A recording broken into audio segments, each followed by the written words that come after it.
Benjamin Dennehy does not try to be liked, and that's exactly why so many people listen to him. Known as the UK's most hated sales trainer, Benjamin has built a reputation by saying the things most people in business are thinking but rarely say out loud. He challenges the polite lies around selling, dismantles outdated scripts, and forces business owners to confront an uncomfortable truth. Most people are not bad at sales because they're unethical. They're bad because they're scared. Benjamin's journey into sales was not polished or privileged. It was forged in rejection, real conversations, and the pressure of having to make selling work when there was no safety net. Over time, that experience shaped a philosophy that strips sales back to honesty, responsibility, and personal standards. No hype, no manipulation, no excuses. Today, he works with entrepreneurs, founders, and teams who want results without selling their soul. His work has sparked backlash, loyalty, and intense debates, often at the same time. But whether people agree with him or not, they listen. And many quietly admit he changed how they think about selling, confidence, and self-respect. Benjamin is not here to make sales comfortable. He's here to make it clear. And before we start the episode, a quick word from our sponsor, Deep Wealth and the Deep Wealth Mastery Program. Here's Bill, a graduate, who says, the Deep Wealth Mastery Program has transformed the KPIs we're using to accelerate growth and profits. Or how about Emery, who says, and I love this, and I quote, the Deep Wealth Mastery Program helped me create the right mindset for both growing my business and later my future exit. I now know what questions to ask, what to do and not to do, which is priceless. The team and I have found dangerous skeletons and gaps that we're now addressing due to the Deep Wealth Program. Today, our actions have a massive ROI. Absolutely love that. And now, speaking of growth and adding value, check out what Bruce says. And I quote, as a business owner, I'm always looking for new programs, systems, CEO peer groups, and strategies to improve my business. Hands down, the Deep Wealth Mastery Program is the absolute best. I'm both growing my business and preparing for a future exit at the same time. It doesn't get any better. And I got to tell you, as I hear these testimonials, this is exactly why I do what I do. My mission, the team's mission here at Deep Wealth, is to literally change the social fabric of society, one business owner at a time and one liquidity event at a time. The Deep Wealth Mastery Program is the only one based on a 9-figure deal. And that deal, that was my deal. You know my story. I said no to a 7-figure offer. I created a system that we now call Deep Wealth Mastery. And that's exactly what helped myself and my business partners welcome from a different buyer, a different offer, a 9-figure deal. So if you're interested in growing your profits, preparing for a future liquidity event, whether that's 3 years away or 33 years away, and if you want to optimize your post-exit life, Deep Wealth Mastery is for you. Please email success@deepwealth.com. Again, that's success, SUCCESS, at deepwealth.com. We'll send you all the information about the Deep Wealth Mastery Program, otherwise known as the Scale for Ultimate Sales System. Better yet, why not hop on a complimentary strategy call? We'll see where you are at your business and what's standing between you and your financial independence and your dreams. So that's where you want to be. You want to be with other successful business owners, entrepreneurs, and founders just like you who are looking to create market disruptions.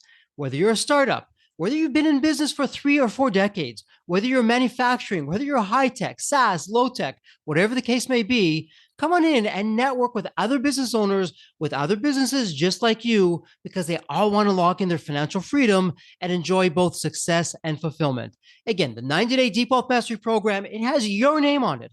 All you need to do is take the next step. Please send an email to success@deepwealth.com. Deep Wealth Nation, welcome to another episode of the Deep Wealth Podcast. Deep Wealth Nation, let me be blunt. Let me ask you a question. I want an honest answer. Do you or your team, do you suck at selling? And if you're like most companies, I don't care how big you are, the answer is probably yes. The answer is probably yes, Jeffrey, this is the one area that our company is the weakest. I've lost money. I've wasted time on hires. What do I do? Where do I begin? It's so frustrating. Great news, Deep Wealth Nation. We have the UK's most hated sales trainer in the house of Deep Wealth today. He's quite a character. You're going to love him. And I can't wait for you to hear this conversation. So Benjamin, welcome to the Deep Wealth Podcast. An absolute pleasure to have you with us. There is always a story behind the story. What's your story? What got you from where you were to where you are today? That's a bizarre story. Like I say to virtually everyone when I ask this question, I never wanted to be in sales. I had dreams, I had hopes, I had aspirations. When you're at school and someone says to you, when you grow up, what do you want to be? No one ever says, salesman. Nah, nah. Sales is what you do when you got nothing else to do. You're a failed social worker, as I like to point out. You have more pointless appointments and meetings than a social worker. And I'm a qualified, you'd say in the United States, an attorney. I qualified as a lawyer. My goal was to be a criminal defense lawyer. That's what I wanted to do. But of course, you leave university, and I always had an aversion to working, which is bizarre considering I spent 5 years training to be a lawyer. But I wanted to go traveling. And a good friend of mine who was a lawyer, who was practicing, said, "Why don't you go to England? Your parents are British. You can get a British passport. Go to England." I said, "Why the hell not?" So I turned up in England, 24 years old. Other than a degree in law and a qualification to practice, I had no skills. So what do you do if you look good in a suit, you don't dribble, and you can string a sentence together? Get a job in sales, because that's the only people that are hiring. And I started off in recruitment. I set a company record. I was in the company for 6 months, didn't recruit a single human being. I was utterly shite at it. But I had one particular skill which the company kept me on for. I was very good at phoning up people and getting them to agree to meet with us. A unique skill, prospecting. They called it canvassing back in the day. I did that for about 15 years. And I started doing it in advertising, particularly. So I started in recruitment. I was poached, ironically, by a company that was a lead generation. And all they did was set meetings for appointments with advertising agencies in London. And I don't know anything about advertising, I don't know anything about marketing, but in my first month, I set up about 14 meetings with marketing directors, brand directors, and they were like, "How do you do what you do?" And the honest answer, I have no idea. And a CEO of an advertising agency that hired me once said, "If you can figure out why you're so good, the money's in teaching other people how to do it." He goes, "You need to figure out why you're good." I said, "That's a good point." And so I went on a journey of trying to figure out why what I did on the phone worked. It took me down psychology, it took me down communication, it took me down all these different avenues of trying to figure it out. Once I figured it out, I could then systemize it, I could show you how to repeat it, and then you just keep doing it. So my background is I never wanted to be a salesman. It's like I say, it's by default, not by design. But now I get paid more than a lawyer, and if I up, no one goes to jail. Sounds like quite the journey. I love it. Absolutely love that. So let's start, instead of like most entrepreneurs, the glass is always half full. Let's do it as half empty. Yes. Whether I'm a founder or I'm bringing on my first salesperson, or maybe I'm already in sales, where are we as professional salespeople? Where are we getting it wrong? What's the BS that we're believing or the Kool-Aid that we're drinking that's completely wrong? We've got to stop it right now and today. Okay, so entrepreneur. I admire entrepreneurs. Technically, I'm an entrepreneur. I never considered myself as one. I wish the French had a word for it, but they don't. So, my question, the biggest challenge that entrepreneurs have is entrepreneurs are ideas people. They come up with an idea or a concept that can fix or solve a problem. And that's great. In fact, everybody has had $1 million idea. The problem is getting it to market. So they're very good at coming up with ideas, and they're very good. When you first start selling something, you're passionate. And you can get that low-hanging fruit. And if you go in there and scream a lot and bang drums, and people buy into that. But you always hit a plateau because there's only so much that you can achieve. And most entrepreneurs are not salespeople. They're people with an idea, and then they suddenly realize, "Oh my goodness, I'm in sales." The first bit was easy because I'm so passionate. But I point out to people, your business is like your firstborn child. You love it. It's the greatest thing since sliced bread. It's beautiful. It's wonderful. But to everybody else, it's just another baby. So how am I going to get people to buy into this concept? So what they end up doing is they end up hiring salespeople. But if you're not a salesperson, how do you hire a good salesperson? And they get, how would I put it? They get overwhelmed, or they buy into, most salespeople are very good at selling themselves in, but they're very bad once on payroll. I often say, I've said this to so many entrepreneurs and presidents and CEOs. I said, have you ever noticed that when you hire someone, they all interview like Tom Cruise? But once they get on payroll, they turn into Mr. Bean. And it's like, yes, it is. So they seem good on paper. They interview well. Of course they do. That's the one time they're only good at selling anything, is getting in front of you. But the challenge is, if you don't know what a good salesperson looks like, how can you hire one? And most companies spend a small fortune hiring duds and losers because They think a good salesman, they've got personality, they're likable. But actually, if you stand back and look at them during the process, how many questions did they ask you? How many times did they challenge you? How did they make you feel? And most people don't know how to interview for that. And so the biggest failure if you're an entrepreneur is hiring people that can't sell but come across like they can. It's a very expensive mistake. Wow, Benjamin, you just took my whole entrepreneurial journey in a few sentences there. That was exactly my experience. You're right. My biggest failure in my company, as successful as it was, and my biggest failure as a leader was I failed to bring in really good salespeople. Yes, they shone in that interview. In fact, they did such a good job on selling in the interview. That's the best sales job they ever did. And to your point, it was downhill after that. Okay, so we've established that. And you're right. How can you master the art of hiring a salesperson if perhaps you're not one yourself? You don't know what to look for, what to do. So what do we do? You've established that. So what do we do now? So what you got to do is, first of all, you've got to make the interview process tough. And I think most people approach the recruitment process of being quite nice with a bit of kid gloves on. So when I help companies recruit, and if I'm in the room, I'll look at the salesman and I say, okay, fine, great. I want you to make some phone calls in front of me now. I want you to prospect into this company and I want to listen to you. I want to hear how you deal with a gatekeeper. I want to see if you get past the gatekeeper, and I want to see how you deal with the decision making. So here's a list of CEOs, not heads of marketing, not marketing managers, not CEOs, the toughest people to get in front of. Call them now. And the reason I do this is they are now under pressure. You are hiring the under pressure person. You're not hiring the slick, coveted interviewee. They've practiced for the interview. That's irrelevant. Once you're on payroll, you're no longer in interview mode. So I want to see right now, how are you going to perform under pressure? You'll be amazed at the number of people that, A, will refuse to make calls. Yet they've just told you in the 5 preceding minutes that they're good at prospecting. They give you these excuses. And they go, well, I don't know what your product is. But product's irrelevant. Sell in your existing company. Just do it now. And so you've got to put them under pressure, because the person you're hiring under pressure is what you're going to be hiring. And then I listen to them. And most struggle to get past gatekeepers. I go, so I've got this wrong. You mentioned this is your first month in sales. No, I've been doing this for 3 years. So if you've been doing this for 3 years, how are you struggling to get past gatekeepers? What the hell have you been doing? Most salespeople talk a good game, but they cannot actually apply anything. So my job is to put the pressure on. CEOs love it, but they also hate it. Because you know what happens is 99% of people you interview fail. They can't do it. And most people, when they're hiring, just say, oh, let's just get someone in. And it usually goes like this. They've had 9 interviews. One guy walks in, or one lady, and they interview well, and they look at each other and say, I quite like them. Yeah, they're good. And then they say, let's give them a shot. Do you know how many MDs have said that when they're hiring? And they say, oh my God, we literally did that last month. It's literally, we've had so many crap. The one person that isn't crap, the viewers, let's give them a shot. Would you hire a lawyer? Would you hire a surgeon if that was your standard? I've looked at 9, they're all shit. You seem okay, let's give it a go. No, you wouldn't. And so you must make the interview process tough. You must put them under pressure. You must see, because how they react under pressure is what they're going to be like on payroll. And then the other thing I'll do is I'll listen to them, and then I'll say, okay, what I'd like you to do now is I want you to phone someone up, but I want you to say it like this.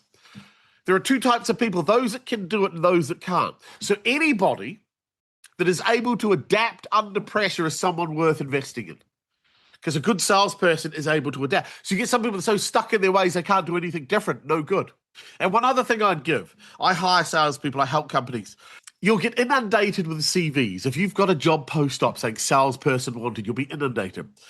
Get a burner phone. Just a mobile phone, or a cell phone, as you'd say in the United States. It's a very simple little test. Just say, look, thank you for applying for the job. What I want you to do is phone this number and leave me a voice message that would make me want to call you back. First of all, 90% of people don't pick up the phone. It's fascinating. I had a FX company. They had 160 CVs. Of the 160 that they sent that message to, only 10 phoned. They're applying for a phone-based job, but they won't pick up the phone to actually apply for it. So instantly you get rid of 90% of the losers. And then you get 2 types of voice message. You get the long, drawn-out bullshit one. Hi, my name's Benjamin. I've worked at FX for 13 years. I've done this, and they start vomiting all over you. Instantly, I know, failure, loser.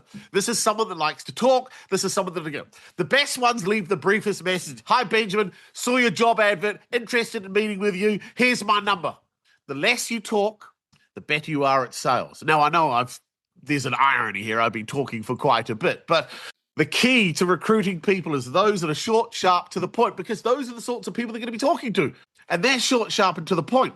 And if you can't mirror people, if you can't change your personality in order to make someone comfortable with you, then you're going to fail. So most salespeople will fail at this task. And of those 160, I still remember only one was worth hiring. And you don't have to read a single CV. Now, that's winning if in my book. Absolutely love that. And some of the same plays out of my playbook that you're talking about there. That said, though, so you've talked about, okay, hey, before you hire someone, let's take a test drive. Let's put them under pressure. And you're there, you're helping the company that they can do this, they don't know how to do this, and getting all that there. What about with a company who's saying, okay, look, I already have an existing sales team. Benjamin, can you come on in and help them go from good to great, or maybe not so good to spectacular? What happens there? Let's roll back the curtain here. What's your secret sauce? What's part of your process here? There's no secret sauce. I have some magic dust. Liberally applied, it may work. But the biggest problem, and it goes back to what I said, is 95 to 99% of people in sales are there by default, not design, which means deep down, they don't want to be there. But you meet anyone that's a lawyer or a surgeon or any other profession, they've always wanted to be a lawyer or a surgeon. You don't get up one day and say, you know what? I want to go into surgery. It's not what you do. You're driven, you're passionate, just like a professional sports person. I've always wanted to be a top runner, a top golfer. So they're driven. Most people in sales, deep down, don't want to be there. They're still buying the lottery tickets in the hope that one day they can grab their boss by the cheesy yellow tie and say, you can kiss my ass, and walk out. So the biggest challenge you have when you're thinking about improving your salespeople is you've got to acknowledge that most don't want to get better. Most are doing just enough to get by. And salespeople are very good at that. If you bring in just enough to be relevant, how do you fire them? And they do that. They know this. They're not stupid, so they do just enough to be relevant. So if you're going to train anyone, I have a rule. I only work with companies that make their salespeople pay towards the training. Love that. Because if you're not going to invest... simple rule. I say it to corporate. There's no point giving me any money if the people in the room are there, they're hostages. They're there because you told them they need to get better. It's like taking a group of alcoholics to an AA meeting. Pointless. Unless they admit they got a problem and they want to change, they won't. So most salespeople will do sales training because it's a free day out of the office, you get a free lunch, you'll probably finish early, and you don't have to prospect. Why would I say no to that? Yeah? So make them pay towards it. Because everyone I've met in sales, every salesperson, not every, but most of them, desire to make more money. They all say they want to make more money. But very few have the commitment to make it work. Desire and commitment are very different things. And commitment is putting your own money, skin in the game. We're going to invest in you, but we want you to invest in you. Oh, I can't really afford you. How can you not? Well, because you're broke. Why are you broke? You're in sales. You shouldn't be broke if you're in sales. So the key thing is finding people that want to get better. And the problem is corporate mandated sales training doesn't work. You're just ticking that box. And again, most managers are failed salespeople. The sales managers are people, I say failed not as in they haven't hit certain targets, but they're not very good. Selling and management are two different skill sets. And often when you promote your best salesman to manager, you lose a good salesman and get a crap manager. Different skill sets. I'm a hunter. I'm not a farmer. I'm not an account manager. An account manager is different from a hunter. So people that farm, that's a different skill. I'm a hunter. I hate relationships, but I'm very good at throwing spears and getting what I need. So you've got to figure all this out. But don't invest any money in any salespeople unless they're willing to invest in themselves. Seriously. Love that. So we're getting them to put their money literally where their mouth is. They've got some skin in the game, as you've been sharing, to go through part of your program. So what is your system? What am I going through? I show up, you share a little bit of what's there, but let's go behind the scenes. So what's the methodology? What are you trying to have us unlearn? And then what do you want us to learn coming in and coming out of it? Okay, so I teach something called the sales matrix. And I didn't create this, it's an observation. And if you're not in sales, you'll never understand what I'm about to say, because people outside of sales do not get this. You have to be in sales. And what I teach people is just like the film The Matrix. There are two worlds operating. There's the real world and then there's the generated computer system. Most salespeople live in a generated computer system. And what it is, they don't see it until it's exposed to them. And I show people this. So the first thing is this. Everyone has been trained and programmed that it's perfectly acceptable not to tell the truth to salespeople. We all do it. Someone says, what's your budget? You've got $150. What's your budget? Around 100. You lie. Yeah, are you the decision maker? Yes. You lie. Actually, I've got to run it past my wife first. Yeah, so we all lie. We bend the truth. And so what I point out is that most prospects are telling you porkies from the very moment you walk in. We're very interested in your product. And you listen to their language. We're curious. We're interested. It's something we've been thinking, all non-committal. Salespeople only hear yes. So the first thing a prospect is going to do is not tell you the truth. They're economical with the truth. The second thing they're going to do is this. As a prospect, I want what you have. There's just one caveat. I don't want to pay for it if I don't have to. So I've got a marketing problem. So what do? I ask 4 different advertising agencies to come and meet me and have a chat with me about how they think they could help me. And I'm hoping that between all of them, I won't need any of them. Because they'll all tell me, they'll all give me to win my favor, they'll drop it. Well, if I were you, I'd probably want to do something like this or maybe that. And between 4 of you, you all give me probably what I need. Or you give me enough to say, heck, I can recruit someone internally for this. You've told me what I'm looking for. Now I know I'll go up. So the second thing I want to do is steal from you, as I call it. So the first thing is deceive you. Yes, very interested. Come and see me. I'm the decision maker. The next thing is pump you for information. Every human being has been programmed to answer a question from the moment they were born. It's a programming. You stop someone on the street right now and you say, what's the time? They'll actually give you an answer. They won't say, why are you asking? They will give you an answer. So we've been programmed. Prospects know this. I know this. So if somebody asks me a question, I know they're fishing. So what they do is they invite you in. What is the number one thing people love talking about? Themselves. So what do people in sales love talking about? Themselves and their product. So as a prospect, all I've got to do is invite you in, give you some strokes, tell you how much I like what I've seen online and how much I love you, and you'll vomit all over me. Would you do this? Would you do that? How would you do this? What would you recommend? If you were us, how long have you done this? Where have you been? Who have you worked for? Vomit, vomit. You're answering because you're programmed that if you give the right answer, people will like you. And if they like you, they're probably likely to buy from you. So I deceive you to get in, then I pump you for information. The moment I know you're about to close me, which always happens. So I always say this to salespeople. A meeting goes like this. You get invited in, you have a little chit-chat, you have a little Q&A, you have some discovery. You get to the point where you've got to get some commitment out of them, don't you? Everyone knows it's coming. It's about 40 minutes into the meeting. It's around there. And the moment you try and get a commitment, what do? They lie to you again, but in the form of a mislead. This is where stalls, objections, and higher authority pop up. Oh, Benjamin, absolutely love it. If this decision were up to me, I'd buy today. Look, budgets aren't going to be set until next month, but I've really appreciated you. So they give you these reasons why, at this moment in time, they cannot move forwards. And then they do something else. And this is the bit that I hate the most. They turn to you and say, look, you couldn't send us something. You couldn't, you'll call it a quote, a proposal, whatever you call it. I call it, you couldn't document your stupidity, could you? You couldn't put on paper everything you've spent the last 40 minutes telling us with timelines. Because what we want to do is we need to look at that. So you send that document, you get back to the office. You know how it goes. You go back to the office and your boss says, how's it? Oh, good.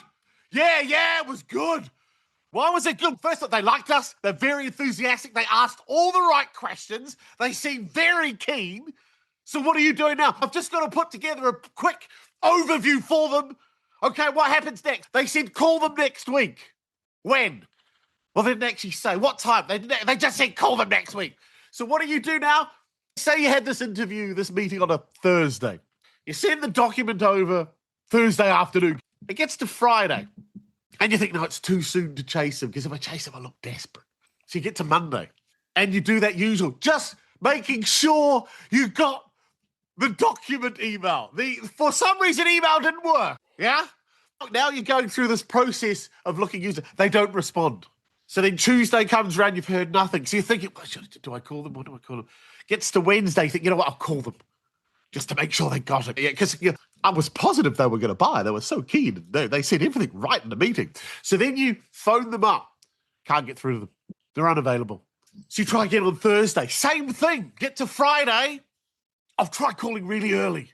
Or, I know what? I'll change my phone number. Anyone listening to this, have you ever phoned from a different phone number? So the person, yes, if they've reduced you to what I call vermin. And so what they're doing is they're now hiding from you. So they deceive, they steal, they mislead, and then they hide. But they've got what they wanted from you, that document, that thing that you thought was so important, that you didn't think was relevant, they've got it. And so now you're reduced to vermin, changing your phone number, calling at different times. And then finally you get through to them after 2 weeks of calling. And you hear that voice. You know straight away they know who. Look,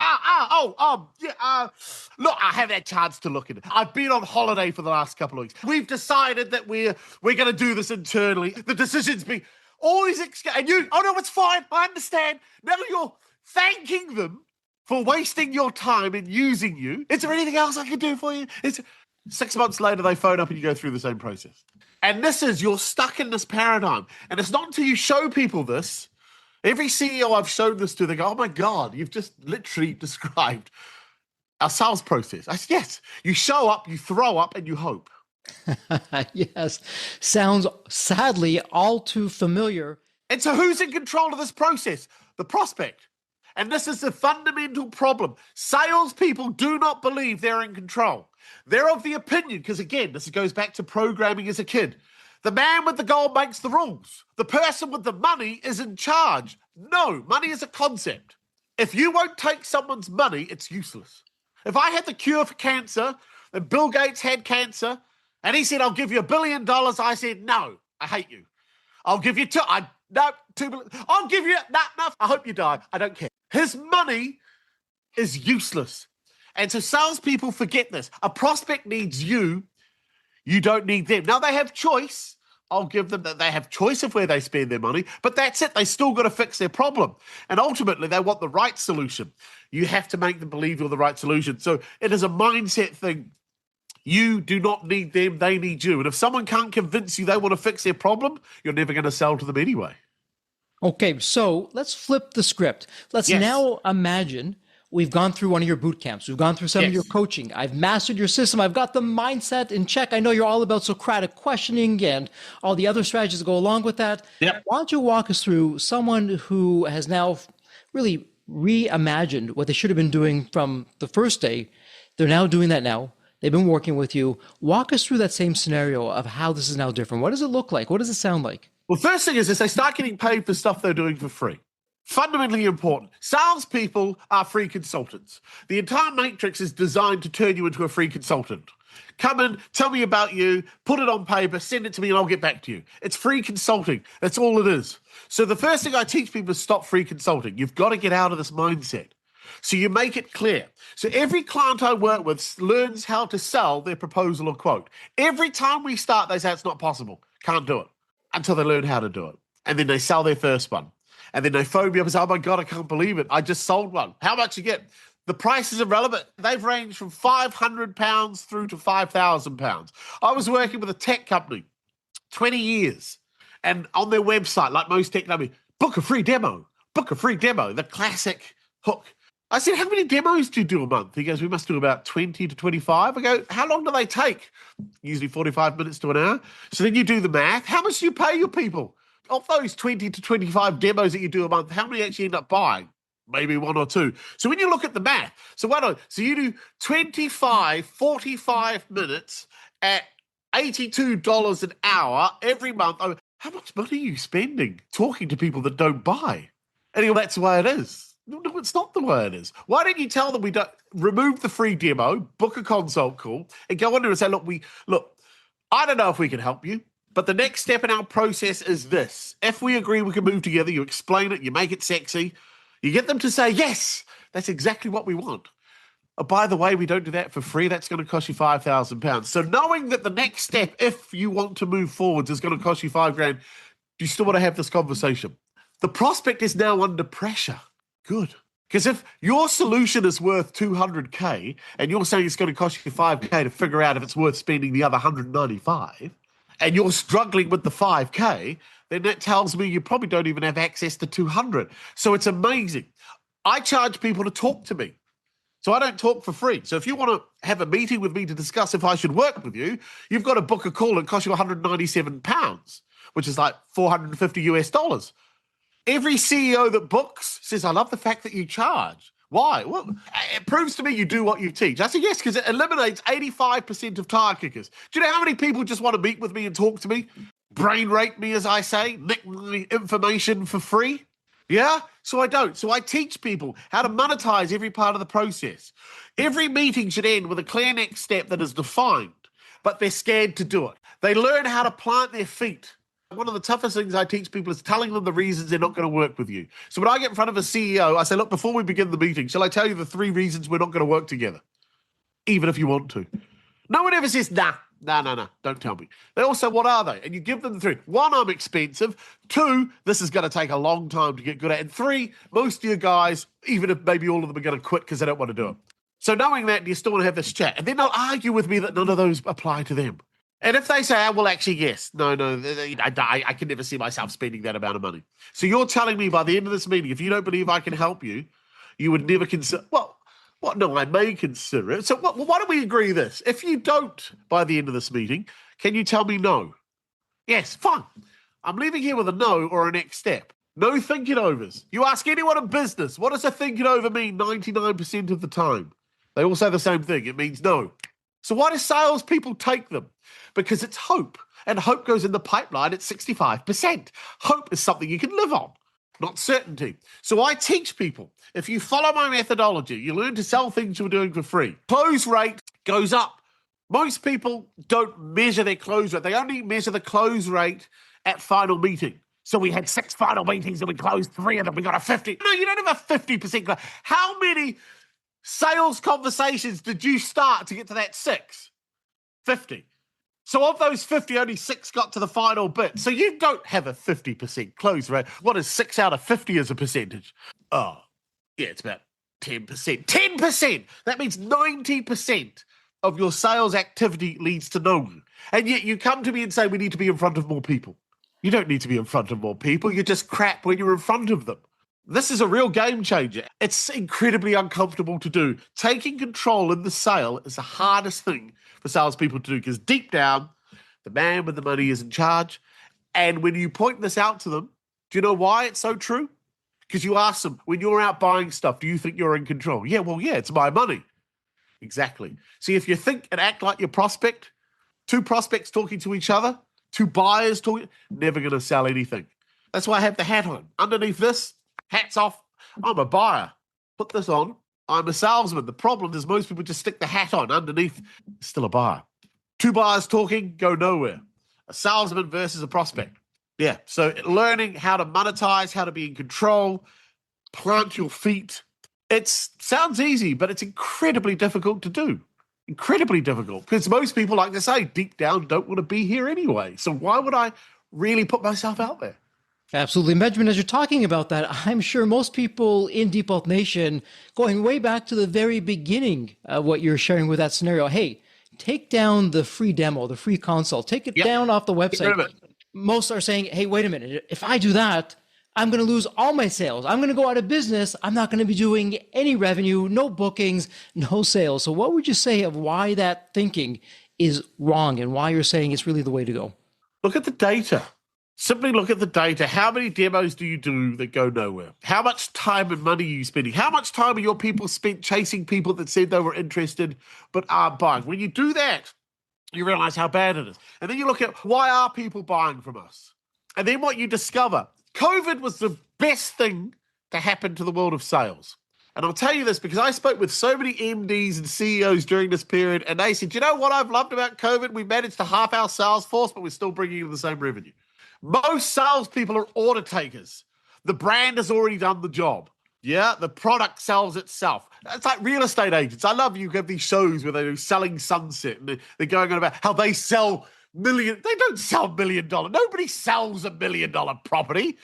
Someone buys it. The skill is getting the listing. And all the beautiful women, they don't get the listings. It's always up to some guy that runs the agency. They're just there as window dressing to make the place look better. So the skill is, you've got to realize that salespeople most of the time don't sell. And when they don't sell, they blame every other external factor. It's the economy, it's Trump's tariffs, it's Brexit, it's the financial crisis. Yeah, okay, so the economy shrunk by 2%. That still means there's still $12 trillion out there sloshing around, and you're moaning about the 1 trillion that's not there, that's preventing you. No, good salespeople are in the good and the bad times still selling. Order takers are the only people that lose out during tough times. Anyone can take an order. In fact, yeah, that's the whole goal of going into business, to get to the point where people just give you money without you doing anything. Salespeople, most of them glorified order takers. Waste of time. Honestly, seriously. You could fire your lowest performing 5 people and still generate the same amount of money. Okay, so Benjamin, really, if I take a step back, what I'm hearing you say is we're really ignoring the data. It's not, hey, I had 6 presentations. Of the 6 presentations, I closed 3 of them. I have a 50% closing rate. Back to your example, go back to the data to see what it's really costing you. And that's taking off the blindfold. Yeah. Right now, we're the emperor with no clothes on. We're looking at the data. Okay, hey, actually, it wasn't 6. Maybe it was 100. It took me 100 interactions to get to those 6. Yes. And then to the 3. So actually, I have a 3% closing. And it's shocking. And this is it. The number of times I have heard, when I did prospecting for a living, I'd hear the same thing. We're great when we're in front of people. We just struggle to get in front of people. Then you go through the math, and we're currently meeting about 6 people a month, but none are buying. So you don't need to get in front of more people. You need to close the ones you're getting in front of. And most people always think they're good at selling, but they just suck at prospecting. Actually, it's the other way around. It's not hard to get in front of somebody. The skill is when you're in front of someone, getting them to discover they need what you have. They don't do that because they show up, they throw up, and they hope. It's a numbers game. And that's where salespeople came up with these phrases. It's a numbers game. You got to be in it to win it. All these phrases. And I say, who created those phrases, do you think? And then everyone says, salespeople? No. Who else? Then it must be prospects. No. They're all lottery jingles. Got to be in it to win it. It's a numbers game. The lottery created those phrases because it's a lottery. Most salespeople are out there. I say they're like washing machines. They work really hard. They go around in circles, but they achieve nothing. Yeah? So no. And so with that said, there's a school of thought, which I don't agree with, by the way, and don't get me on my social media soapbox because I think it's the worst thing ever for sales. But some people are saying, hey, listen, in today's day and age, it's just impossible to get people on the phone. So prospecting is dead. I've got to go out there. I've got to get a big community. I've got to spend a gazillion dollars on different ads and all these special words and getting a following and likes and everything else. Give us the real deal. So when it comes to cold calling, getting in front of not just anybody, but to your point earlier, and I'm right with you there, hey, forget the directors, go right to the top, go to the CEO, get in front of them. You're saying what a lot of people are saying, yeah, Benjamin, maybe 20 years ago, but not in this day and age. Prospecting's dead. But really, everyone's not walking around with their own personal phone device, and you're telling me it's harder to get a hold of people. This is what I point out. And I point this out to people. Do you know why CEOs and presidents of companies are so hard to talk to? It's not because they're busy. It's not because they're important. It's not because they're off doing better things. It's because everybody knows that if a good salesman talks to a decision maker, they buy stuff. The only reason you're not allowed to talk to them isn't because you're an annoyance, it's because they're scared that if a good person gets through. Because remember, a CEO can go around any procurement policy. A CEO, if he wants something, says we're going to do it. They don't want you to talk to them, so that's why you go to the top. They're hardest to get through to, but if you get through to them, every managing director or CEO I've talked to, I've said, do you hate sales skills? The answer is no, I don't hate sales skills. What do you hate? I hate salespeople. There's a difference because most people who run companies appreciate and understand selling is tough and it's a skill. And if you can get past my gatekeeper and get me on the phone and you say something that doesn't bore me to death, I'll listen to you. And if you actually have something that could actually make me more profitable or fix a problem that I have, then I will listen to you. But don't phone me up and vomit on me about how wonderful and brilliant. I don't care. What can you do for me? If you can't express what you do in terms that I can understand that relate to me, I'm going to ignore you. But if you say something, and you know what? Actually, yes, I do recognize that. We do occasionally struggle with it. So you're telling me you can fix that? I don't know yet, sir. We've only spoken for a couple of minutes, but let's pretend we could fix it. And you genuinely believed our solution would work. What would you do? Yeah, I'd be interested in talking further. Very simple. So go to the top. Prospecting works. And there's another reason, and this is why I love prospecting. How are you going to communicate with a human being in face to face if you can't even do it over the phone? This is what a lot of people don't realize. Selling over the phone, not selling, getting an appointment is a skill, particularly when you can't see someone. You can't even read their facial expressions or body language. You've got to go on their tone, how they ask a question. That is a skill. You're not going to go to a meeting and be opposite each other sending text messages. Doesn't work. So if you can't do this on the phone, you're going to struggle when you get in person. And the other thing I'd say is this: telephone prospecting is essentially free. Why are you not using a free resource? There are hundreds of thousands of people out there that you can actually talk to and practice on. Why would you not take advantage of that resource? Why would you save your best energy for when you get in front of someone? It's like a golfer saying, I don't practice. I just wait till I get to the Ryder's Cup. And then my glory comes. No. You need to be doing all the practice in between Ryder's Cups. If you're not talking to people every day, constantly learning how to engage them, answer their questions, challenge. I don't believe in objections. I'll put that out. There's no such thing as an objection. A prospect only does one of two things. They ask a question or they make a statement. None of those are objections. Prospects, salespeople hear it as an objection and they end up justifying and defending. No such thing. So if you don't understand that, if you can't do that on the phone, there's no way in hell you're going to do it face to face where there's real pressure. You're sitting in their office, in their boardroom, on their chair, eating their biscuits and drinking their tea, and then you're going to tell me you're going to take control? Absolutely. And for someone in Deep Health Nation who's saying, okay, yeah, Benjamin, fine, maybe for a smaller company, but I'm talking to a Fortune 500 or Fortune 100 or Fortune 10. There's no way these strategies are going to work. They're going to laugh me off or hang up. What would you say to that person in Deep Health Nation who's thinking that? Share a true story with you. I've worked with the biggest, the second biggest, and the third biggest FX trading companies in the United Kingdom. $1 billion. FX. It's a license to print money. And these guys, it's a wolf of Wall Street. I used to call them the Huskies of Hounslow because they're not wolves. They're just people that dress smart and go to the gym a lot. Yeah, that's what these people are like, traders, yeah? So they've got big egos and they've got this. And I remember the first day of training with this particular FX company. And I was explaining what I've just explained to you and showing them various things. And there's this guy puts up his hand and goes, I have a question for you. He goes, look, Benjamin, I'm going to be honest with you. I understand what you're saying and I get it, but it wouldn't work in our world. I said, what do you mean? He goes, we deal with serious people, CEOs. We're talking about hundreds of thousands, millions, sometimes billions of money being traded. I go, okay, if I can prove to you that you're wrong, will you do what I teach? And he said, yes. I said, are you sure? Because you're not really stupid in the next minute. He said, no, if you can prove I'm wrong, then I'll do it. I said, okay. I said, this is it. I'm going to do it with one simple question. I said, how did I get here? He goes, what do you mean? I said, well, how did I get here? I'm standing in front of you. Your boss has given me £50,000. Is your boss not exactly the sort of man you sell to? Yeah. So how is it that a guy with a red hat, braces, who forgets to take a pen to a meeting, who told your boss twice that he wasn't going to work with him, how am I here? Because I did everything that I'm telling you to do right now. So don't do it. I said, I don't care if you do this or not. This is, you do it, you don't do it. But I'll tell you what, I'm here because I did everything. And the CEO said, it's true. He refused to work with us at first because he wanted me to give a discount. I said, no. It's funny, the richer they are, the more they want. There you go, Deep Health Nation, straight from the trenches.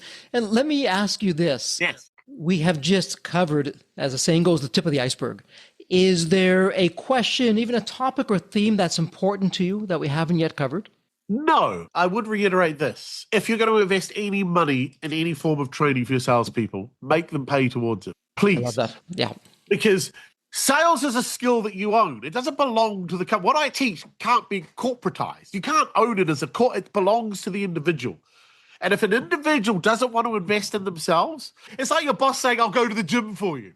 No. Yeah, so true. Don't waste any money. Never spend any money on any sales training unless your salespeople are willing to pay towards it. You are literally wasting your money. And Benjamin, you were so spot on.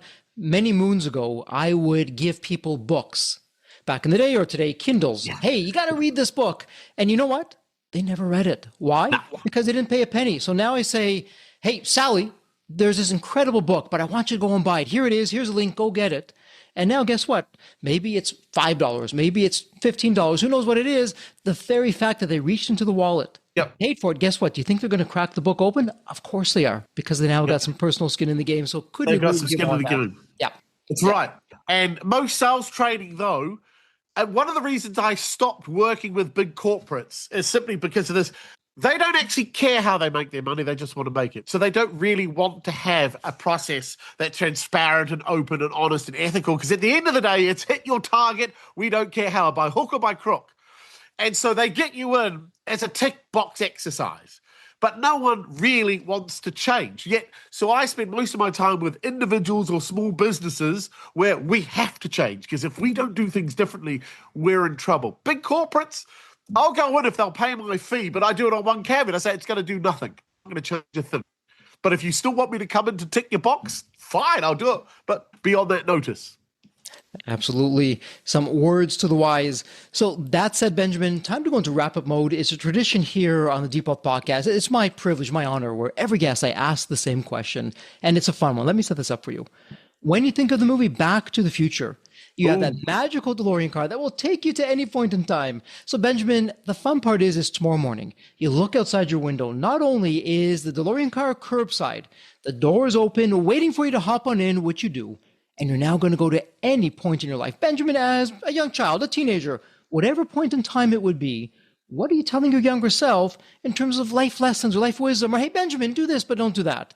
What would it sound like? Oh, the biggest lesson I have learned, which was never taught to me, is you got to have no emotional attachment to the outcome.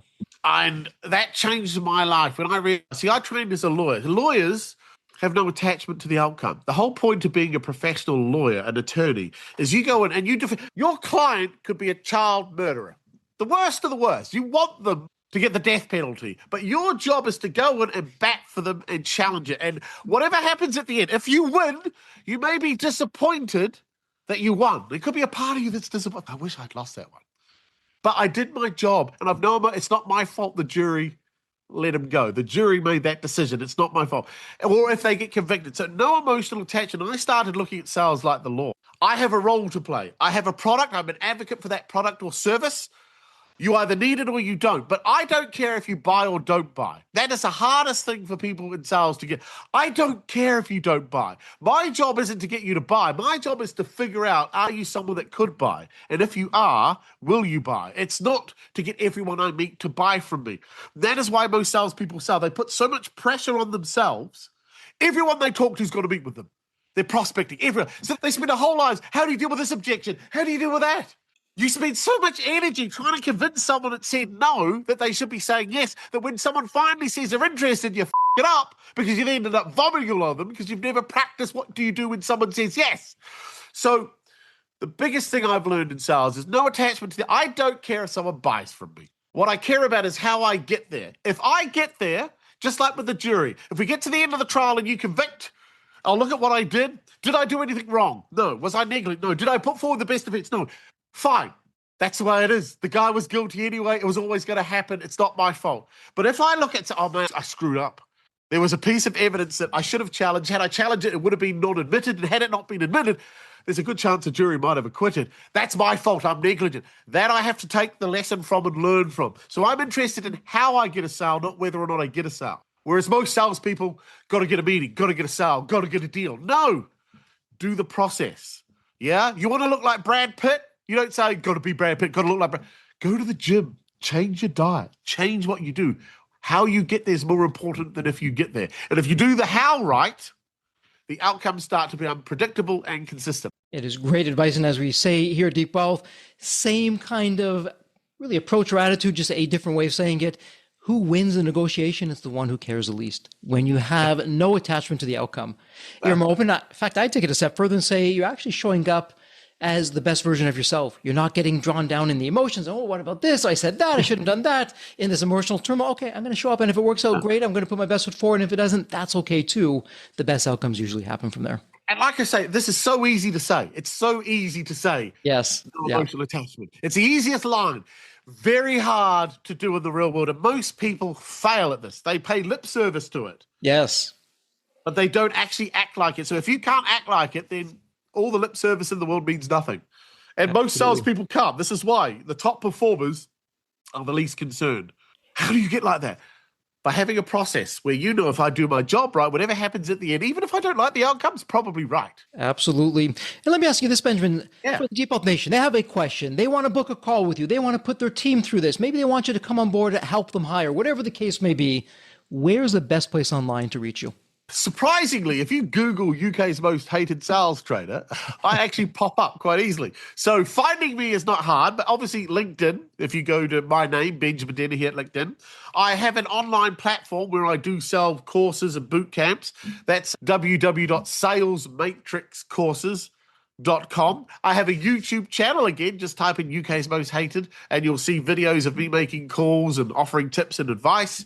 But I got a deal for your listener. If they send me a message via LinkedIn or Instagram, if they send me a direct message, if they just type deep wealth, in the message, I will send them a link and they can have access to 2 courses for free. They're short courses, why your prospecting fails and how to bulldoze your way through objections. And they're just a short mini courses.